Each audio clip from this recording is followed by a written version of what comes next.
ATC अदालत की जानिब से डिसीजन सामने आया है। 108 मुलजिमान को सजाएं सुनाई गई हैं जबकि 77 बरी कर दिए गए हैं। क्या कमेंट करेंगी? बहुत बड़ा फैसला है ये जो फैसलाबाद की ATC से सामने आया है।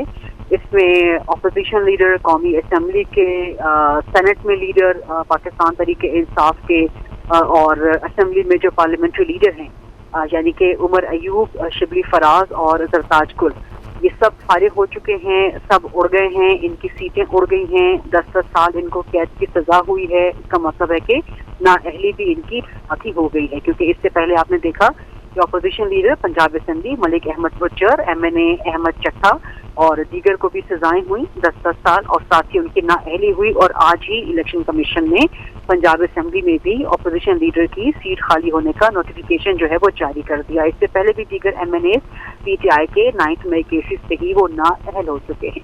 सबसे अहम तरीन बात ये कि साहिबजादा हामिद रजा, जिनकी जमात के नाम पर पाकिस्तान तहरीक-ए-इंसाफ पार्लियामेंट में मौजूद है, सुन्नी इत्तेहाद काउंसिल, वो खुद ही सुन्नी इत्तेहाद काउंसिल के जो सबरा हैं साहिबजादा हामिद रजा, वो खुद ही उड़ गए हैं। उनकी सीट फारिग हो गई है।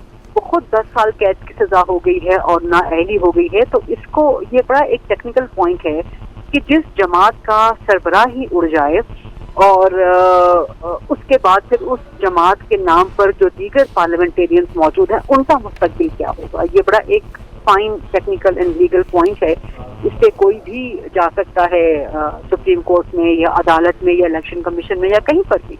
और अगर कुछ बच्चे खुचे रह गए हों पार्लियामेंटेरियंस जिनका 9 मई में ना भी हो, तो उनका फिर मुस्तकबिल जो है वो भी खतरे में पड़ सकता है। तो मैं जिस तरह हमेशा से अपना तज्जिया देती हूँ कि पाकिस्तान तहरीक-ए-इंसाफ खत्म शुद्ध हो गई है, तो वो यही मतलब होता है कि सियासी एतबार से इतनी गलतियाँ, कानूनी एतबार से भी गलतियाँ हैं PTI की, लेकिन सियासी एतबार से गलती पर गलती, इस कदर गलतियाँ कि उसका खमियाजा आपको भुगतना पड़ रहा है।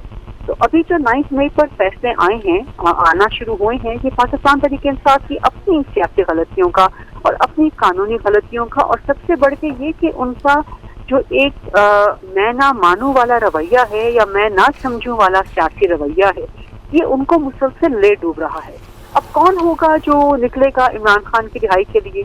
अब 5 अगस्त को आप इमरान खान को रिहा करवाने के लिए निकलना चाह रहे थे, सारे के सारे खुद जो है वो जेलों में जाके बंद होने वाले हैं। तो ठीक है मैडम, आपका पॉइंट आ गया है। सीनियर तज़क्कार गरीदा फारूकी साहिबा हमारे साथ मौजूद थी, जबकि नबी चौधरी साहब सीनियर तज़क्कार भी हमारे साथ मौजूद थे।